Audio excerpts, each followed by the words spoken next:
Welcome back, AP. Welcome back to it. Welcome back to your flipped classroom and our continuing discussion on what the heck is Europe going to do after Napoleon's gone, right? So we started our conversation in class discussing how literally Europe is going to need to repair and rebuild itself following the wake of that guy right there, none other than Napoleon, leaving Europe, right? And that's what made the year 1815 so quintessentially important, right? It's going to have to be really important because now that he has been exiled a second time to St. Helena, which he will then one day die. And I love how we had several different people talking about this in class. Like, this is how I know y'all are going to get like 4s and 5s on this test. Because some of y'all were like, well, yeah, but he's not even dead yet because he doesn't die until 1821. Very, very good. That's how I know you know stuff, right? Knowing it off the top of your head and being able to reference it at any point, right? That's how you know things, okay? So going into it, though, we now have to figure out how is Europe going to try and repair itself. And we left off talking about the Quadruple Alliance, trying to fix all of these issues, right? How to restructure the balance of power that we talked about way back when we were in the Unit 3. How are we going to restructure Europe, redraw new borders, and we need to pick up these pieces, right? So the thing that you're going to need to have handy during this flip is going to be that little organizer, those guided notes, if you want to use those, right? Because we're going to be filling those in here in a few, and I'm going to be moving through them quicker than I ever have before. And speaking of, I'm going to try and move through this flip quicker than I ever have before. I tend to dawdle on things. I tend to over-explain stuff sometimes because I get a little excited about it. But I'm going to do my best to actually keep things concise, to the point, and not overdo it, to the point where, you know, Gabrielle Bush has like a book and a half of notes from one flip, right? And I know right now Gia doesn't believe me and she's probably rolling her eyes, but it's fine, all right? Because I think you gotta believe in me, and let's get after it, all right? But where we left off talking about this is going to be the countries that are going to come together and try to figure out what they're going to do, right? And they meet together at this thing called the Congress of Vienna, and the like people that actually show up are going to be known as the Quadruple Alliance, right? Now, just so you know, France was invited, all right? They were known as Restoration France, okay? This France that is going to be like still there because you're not going to get rid of them after Napoleon's gone. They're invited to the meeting, but they're kind of like the kid at the kids' table. They're over in the corner and they're just being told what to do, okay? The Quadruple Alliance is leading this meeting known as the Congress of Vienna, and it's Russia, Prussia, Austria, and Great Britain. Love that Kendall Allen was the one that was just like, Prussia! All right, so now going into it, though, they have to figure out how are they going to take the map that looked like this when Napoleon was around. Notice all the blue in this periwinkle color right here. Notice all like that stuff that he controlled. Everything here in the middle of Europe was under his domain. Russia was a puppet state. He also took over the kingdoms of Norway and Denmark. So all that stuff, Europe's going to have to come together and figure out how do we repiece it? How do we go back to what we were? Because literally now, officially, I don't know if you know this or not, put a little star somewhere because I don't think we went over this. The Holy Roman Empire is officially dead.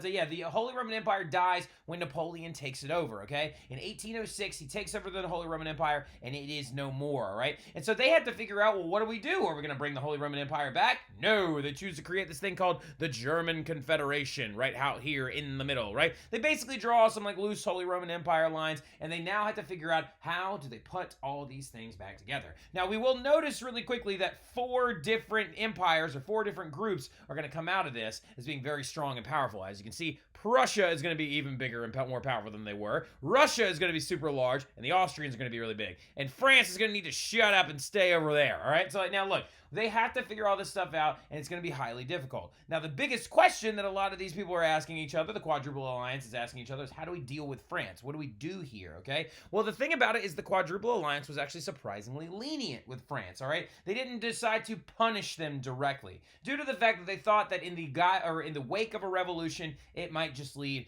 to another revolution. Now, I don't know if any of you know anything about French history, but they're going to have more revolutions, whether you like it or not. So like now, they end up having like 3 more. Now, so look, provisions for France, though, are as follows, all right? And these were all orchestrated by this guy, a man by the name of Charles Talleyrand. Now, really, really quick, who Charles Talleyrand is he's actually a very important French revolutionary figure.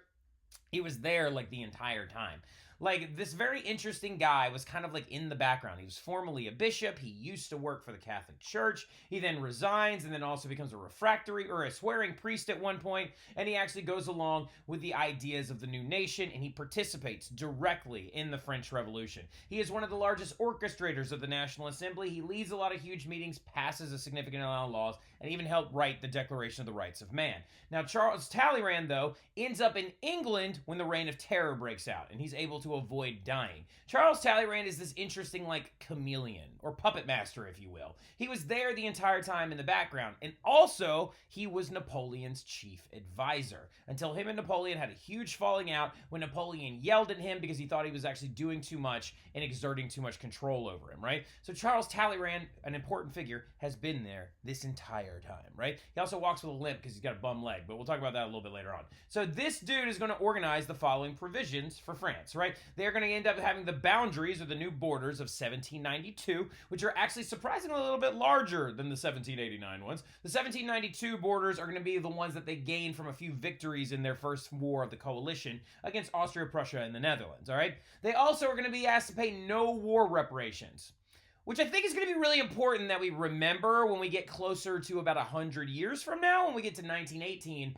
and we talk about reparations. For those of you who do not know what reparations are payments to fix things after a war. So France would not actually be forced to pay any war reparations at all. Everybody was just kind of like, hands up, let's just fix our own stuff and get back into action, right? And they also were going to be forced to restore the Bourbon dynasty. That's right. I know some of y'all are like, what? I know Rosie Cardell right now is like, what? Like, didn't they just have an entire revolution and kill the king, but they're bringing another king back in? They are. And his name is Louis the 18th, right? And Louis the 18th is Louis the 16th's brother. Now, some of you are like, but wait a minute, Mr. Terry, didn't he have a son? That's the one that would have been considered Louis the 17th, but he actually died while he was in prison, right? So they skip over that number out of respect, and they call the new one Louis the 18th, right? Now, in this thing, you have to understand the goal of the Congress of Vienna is to do something very, very simple. It's just to prevent another revolution, right? They don't want to see this happen again, okay? Because, again, it's like that Napoleon's toothpaste issue.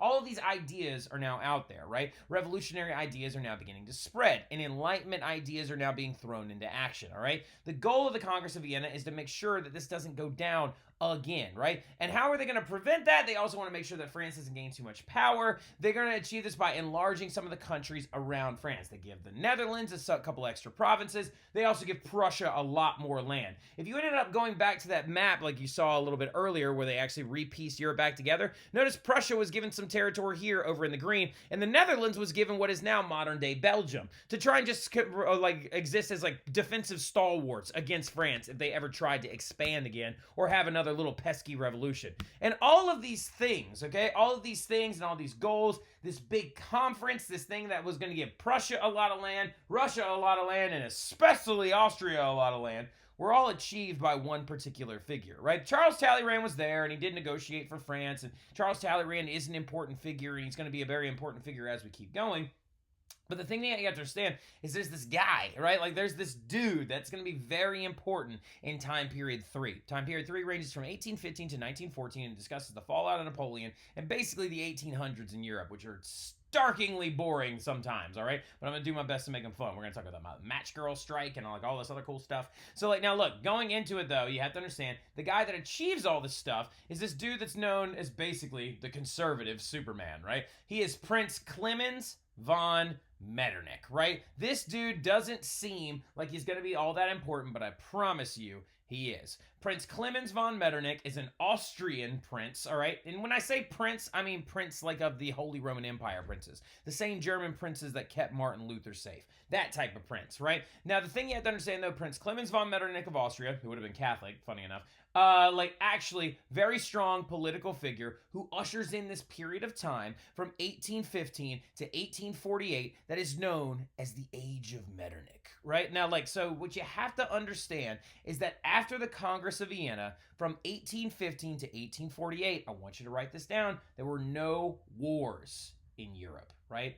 And I know that some of you are like, holy crap, that's bananas. And I agree. It is bananas, right? It's very rare that you ever heard of that because it seems like Europe has always been at war with itself, right? Because Netherlands is mad at, the Spanish, or because, the Protestants are mad at the Catholics, or the blah, blah, blah, blah, blah, blah, blah. There's always been these really big wars, right? Well, following the Congress of Vienna and ushered in by this guy named Prince Clemens von Metternich, the Age of Metternich begins where there were no wars between European states. Now, does that mean that violence didn't break out? Of course not, right? Violence, of course, is going to break out. But the thing about it is it was actually the wars were now more internal rather than external, right? All these countries are now suppressing revolts rather than fighting one another, okay? Because you have to understand, just like we said with Napoleon's toothpaste, the revolution is a can of worms that has just now opened up the ideas of creating new governments, taking down your monarchs, having republics, having rights, ushering in constitutions, right? So that whole thing is going to be very important. But the age of Metternich saw no war between European states, but it is going to see, like some like violence internally and suppression of some revolts, right? Now, what we need to do now is I need to pause, and I usually do this like on the board, right? But like we're actually in a flip right now, so I'm going to show you in this flip, right? So go ahead and grab those guided notes out, okay? That little piece of paper that I gave you on Friday or Thursday, and you're going to now just like fill in the blanks real easily, and we will move through this stuff really quick, and then we'll be done with this flip, right? Which is awesome, all right? So the thing that we need to understand, though, is that Prince Clemens von Metternich is what at the time you would consider a conservative, right? Now, conservative means today what it meant then, all right? They're people that want to retain the old way. They want to keep things from changing, right? To conserve the status quo. You see what I'm talking about? Now, the thing you have to understand, though, is that conservatives at the time were typically a type of person that doesn't even really exist anymore, right? So the conservative that before, I need a quick little disclaimer. The conservative that we are about to be talking about, that Mr. Terry is going to talk a lot of crap about, are 1800s conservatives, all right? They don't exist anymore, all right? The conservative you know of now is actually much more like a classical liberal. That's why we have to call them a classical liberal, not a modern day liberal. Classical liberals are now modern day conservatives, and now back in the day, socialists are actually closer to liberals now. You see what I'm saying? So the spectrum chart of political thought and theory changes all the time. But before I over confuse you, let's just dive right in, all right? So going into this, you have to understand we're going to start off first with conservatism, right? So first and foremost, before we can talk about anything that has to do with them, we need to talk about who they are, right? The conservatives are mostly wealthy aristocrats, right? They are the wealthy, and when I mean the wealthy, I don't mean bourgeois wealthy, I mean super wealthy, landed wealthy, all right? They're aristocrats, they're the former nobility, and they are the royals, okay? Now, keeping going forward, the government that they like, or the one that they want to preserve, is the absolute state, okay? Now, the absolutism has existed during the 1700s. It is now the 1800s, and they want to conserve that idea. These people believe in the ideas of Thomas Hobbes, and they believe that people cannot actually handle the ideas of extreme freedom, and that a big, strong absolutist needs to come in and protect them from their own, basically protect them from themselves, right? Now, the thing about that, now you have to understand, is how do they feel about private property? Well, they love private property. They think private property is awesome, right? But they only want private property for themselves, right? They believe that the wealthy and landed nobility are the only ones who can handle large-scale private property, which is why they need to conserve their giant estates, right? Now, the thing that we need to understand next is suffrage, right? Now, if you don't know what the word suffrage means, because it sounds like a really negative word, but it's actually not, suffrage is the right to vote, right? Who gets the right to vote? According to conservatives during the 1800s, they believe no one gets the right to vote, right? They believe that voting is silly, archaic, and arcane, and not even archaic, because that would mean it was old. They think it's a new concept of expanding suffrage is a terrible idea, because if it even exists and goes beyond their group, they believe that people can't handle the ability to vote. For example, Benjamin Franklin, who would have been considered a classical liberal at the time, we'll talk about him in a minute, also had some really stinky opinions about voting, right? But they believe that no one should be able to vote because they believe that people voicing their opinion will just lead to another revolution, right? Now, another thing, constitutions. Do they believe in those? No, they do not. All right, so now the conservatives during the 1800s think constitutions will just embolden the poor, embolden the bourgeois, and lead them into another revolutionary state because they're like, you don't need to worry about your basic rights. We'll worry about them for you. Now, what kind of economy do they like? This is going to be very important, okay? They still believe in the mercantilistic state. They believe in extreme government intervention into the economy, deciding how to regulate it between imports, exports, and the amount of liquid gold moving through a country, right? Now, the things that they hate Enlightenment ideas, they hate classical liberals, and they hate socialists, right? Now, you also have to understand there's not a lot of conservatives, but they do have the most of the power in Europe, right? The things that they love, though, they love tradition, right, which is a big buzzword for them, the old way, and they love they love the things that they always have had, right? They love that privilege is another buzzword for them, right? That's all big stuff. But tradition, the old way, and they love to throw around the word peace like it's going out of style, right? So the conservatives, as you can tell, are a very important group of people. Now, historical examples of these people include the following people. Now, number one, this guy from England known as Edmund Burke. We talked about him a little bit already when we talked about the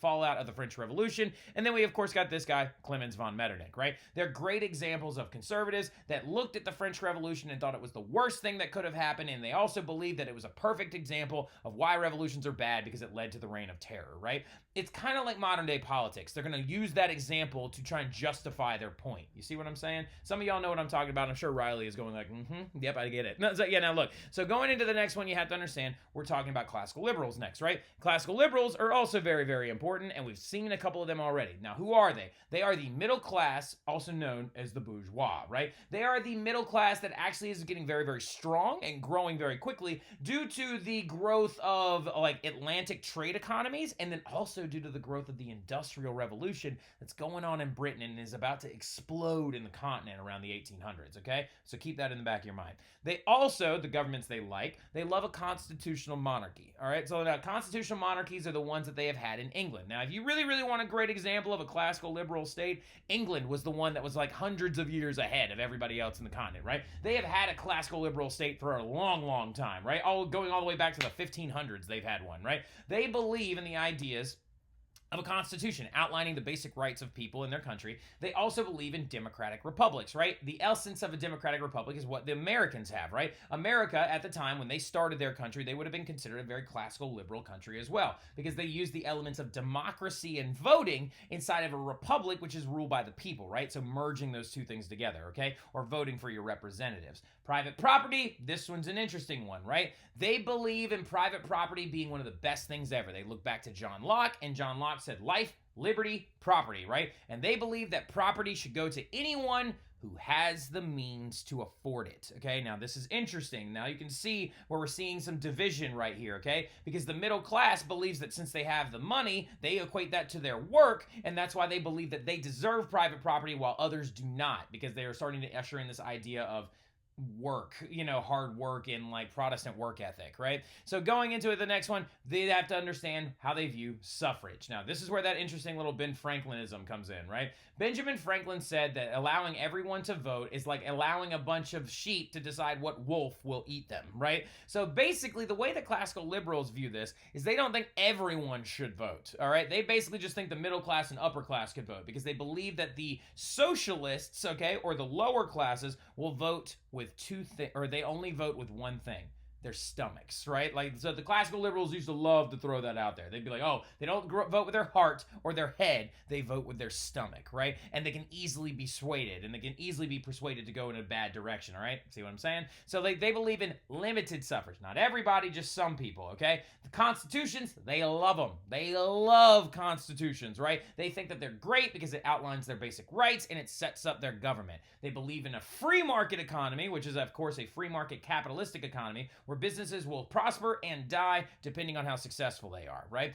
Now, the next one, though, is also with that free market, they believe that taxes should only then come from the government in times of need, and the taxes on the free market should only be used for the common defense and common good of the people, right? Things that they hate socialists, and here's a big one. Notice what I just said about how much they should tax. They hate overactive governments, okay? They believe that a government that has too much influence in an economy will lead to its ultimate destruction, right? And they also they also hate hereditary rights, okay? They hate the idea of nobility. It's why nobles don't exist in America, okay? They kind of do, but they don't. Like on paper, right? So now things that they love, though, are nationalism. They love the concept of uniting people together based on their culture. They love free market capitalism. They love laissez-faire economics, which is limited to no government intervention in the economics. And they love the concept of competition, right? They love that idea of Adam Smith. Adam Smith would be another great Enlightenment thinker for the classical liberals, right? Now, the people that are historical examples that represent them are, of course, this guy right here, that is the Marquis de Lafayette, and Thomas Jefferson. You would consider classical liberals at the time. Now, the last but not least group, and then we're going to wrap this flip up real quick when you fill in these blanks, we're talking about socialism, right? Now, socialism is going to be a big one because it's going to make a lot of waves, all right? Now, look, so who are they, all right? The socialists are predominantly the working class and the poor, all right? As the Industrial Revolution is beginning to pick up steam, Get it? All right, now look, so going into it, as it's beginning to pick up steam, the working class and the poor are gravitating towards the end of the socialist spectrum, right? And a lot of it has to do with the fact that socialists decide that they want to give as many things to those people as possible, so that's why it actually goes in that direction.